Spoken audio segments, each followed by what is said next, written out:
നമസ്കാരം. ആസ്ട്ര യൂണിവേഴ്സിൻ്റെ പുതിയൊരു അധ്യായത്തിലേക്ക് ഏവർക്കും ഹൃദ്യമായിട്ടുള്ള സ്വാഗതം. നമ്മൾ ഇന്ന് ഇവിടെ പറയാൻ പോകുന്നത് അതിശക്തമായിട്ടുള്ള ഒരു പുഷ്പാഞ്ജലിയെ പറ്റിയിട്ടാണ്. ദേവീക്ഷേത്രത്തിൽ ചെയ്യേണ്ട ഒരു അത്ഭുതകരമായിട്ടുള്ള ഒരു പുഷ്പാഞ്ജലിയെ പറ്റിയിട്ടാണ് പറയുന്നത്. ഇത് ചെയ്യേണ്ടത് 3 ആഴ്ചകളിലായിട്ടാണ്. 3 പ്രാവശ്യമായിട്ടാണ് ഈ ഒരു പുഷ്പാഞ്ജലി ചെയ്യേണ്ടത്. ഇത് ചെയ്യുവാനായിട്ട് നമ്മൾ തിരഞ്ഞെടുക്കേണ്ട ദിവസം എന്നാൽ വെള്ളിയാഴ്ച, അതുപോലെ തന്നെ ചൊവ്വാഴ്ച. ഈ 2 ദിവസങ്ങളിലാണ് നമ്മളിത് ചെയ്യേണ്ടത്.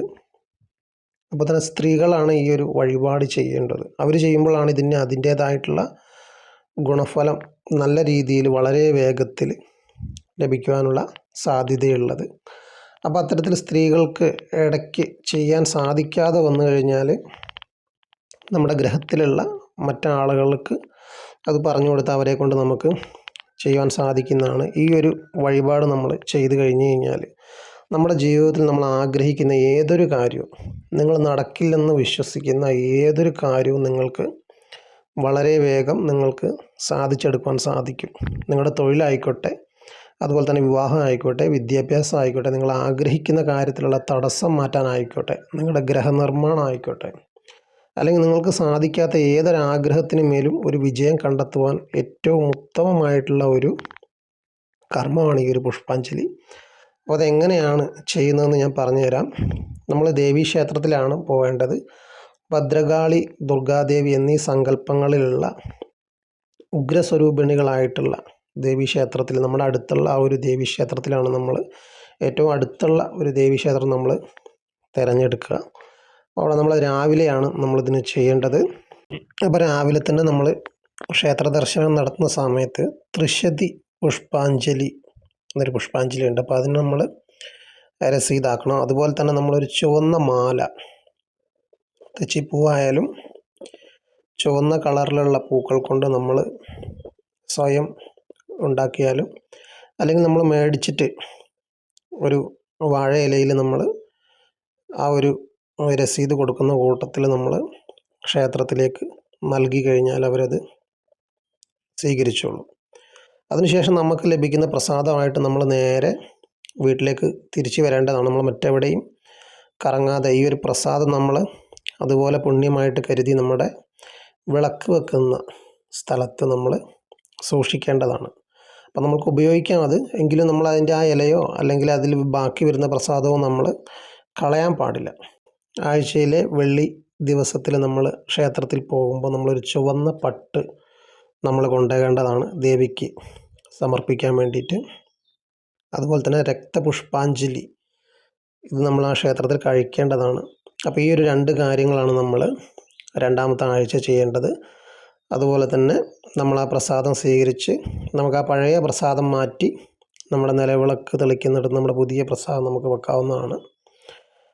അപ്പോൾ അതിനുശേഷം വരുന്ന 3ാമത്തെ ആഴ്ചയിൽ നമ്മൾ ക്ഷേത്രത്തിൽ പോകുന്ന സമയത്ത് നമ്മൾ കയ്യിൽ കുറച്ച് നാണയം നമ്മളെടുത്ത് നമ്മുടെ തലയ്ക്കൊഴിഞ്ഞ് ഒരു 3 തവണ ഒഴിഞ്ഞ് ദേവിയോട് ആത്മാർത്ഥമായിട്ട് നമ്മൾ പ്രാർത്ഥിച്ചുകൊണ്ട് പോകേണ്ടതാണ്. ദേവിക്ക് 3ാമത്തെ ആഴ്ച ഗുരുതി പുഷ്പാഞ്ജലിയാണ് നമ്മൾ കഴിക്കേണ്ടത്. അപ്പോൾ എല്ലാ ക്ഷേത്രങ്ങളിലും ആ ഒരു വഴിപാട് ഉണ്ടാകണം നിർബന്ധമില്ല. അതില്ലാത്ത പക്ഷം നമുക്ക് കുങ്കുമാർച്ചന, അതുപോലെ തന്നെ കുങ്കുമ ജപ പുഷ്പാഞ്ജലി എന്നിങ്ങനെയുണ്ട്. അപ്പോൾ ഇതിൽ നമുക്ക് ഈ 3 നിങ്ങൾക്ക് ഏതെങ്കിലും ഒന്ന് നിങ്ങൾക്ക് ചെയ്താൽ മതിയാവും. അതോടൊപ്പം തന്നെ നമ്മൾ ആ കൊണ്ടുവന്ന നാണയം നമുക്ക് ദേവിയുടെ നടയിൽ സമർപ്പിക്കാവുന്നതാണ്. അതിനുശേഷം നമ്മൾ ആത്മാർത്ഥമായിട്ട് നമ്മുടെ ആഗ്രഹങ്ങൾ നമ്മൾ പ്രാർത്ഥിക്കുക. നമുക്ക് എന്താണോ ദേവി സാധിച്ചു തരേണ്ടത്, നമുക്ക് തൊഴിലാണോ അല്ലെങ്കിൽ നമ്മുടെ മക്കളുടെ തൊഴിലാണോ എന്നിവയുള്ള നമ്മുടെ ഏതൊരു ആഗ്രഹവും നമുക്ക് ദേവിയോട് പറഞ്ഞിട്ട്, ഒന്നല്ല നിങ്ങളുടെ മനസ്സിലുള്ള എല്ലാ സങ്കടങ്ങളും നിങ്ങൾക്ക് ദേവിയോട് പറഞ്ഞ് പ്രാർത്ഥിക്കാവുന്നതാണ്. എത്ര നടക്കില്ല എന്ന് നിങ്ങൾ വിചാരിച്ച കാര്യമാണെങ്കിൽ ദേവി നിങ്ങൾക്കത് വളരെ വേഗം നടത്തിത്തരും. ഇത് നല്ല അനുഭവങ്ങൾ ലഭിച്ചിട്ടുള്ള ഒരു പുഷ്പാഞ്ജലിയാണ്. അപ്പോൾ ജീവിതത്തിൽ വളരെയധികം കരകയറാൻ, ജീവിതത്തിൽ ബുദ്ധിമുട്ട് അനുഭവിക്കുന്ന വ്യക്തികൾക്ക് ചെയ്യാൻ സാധിക്കുന്ന ഏറ്റവും ഉത്തമമായിട്ടുള്ളൊരു പുഷ്പാഞ്ജലിയാണിത്.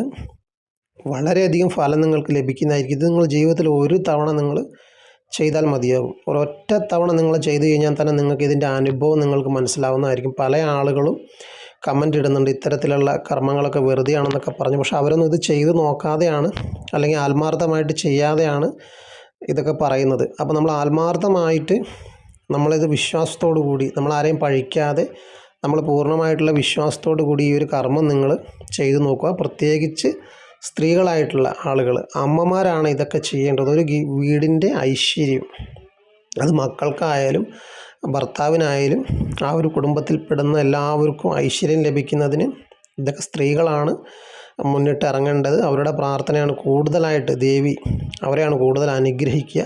അതുകൊണ്ട് സ്ത്രീകൾ ഈ ഒരു കർമ്മം ചെയ്യുകയാണെങ്കിൽ വളരെയധികം ഉയർച്ച ആ ഒരു ഗ്രഹത്തിന് വന്നു ചേരുന്നതാണ്. ഇതിൽ 100% നിങ്ങൾക്ക് ഈ ഒരു വഴിപാട് കഴിച്ചാൽ നിങ്ങൾക്ക് ഇതിൻ്റെ ഫലം നിങ്ങൾക്ക് ലഭിക്കുന്നതായിരിക്കും. നിങ്ങൾക്ക് ഇത് സംബന്ധിച്ച് എന്തെങ്കിലും സംശയം ഉണ്ടെങ്കിൽ നിങ്ങൾക്ക് എന്നോട് ചോദിക്കാവുന്നതാണ്.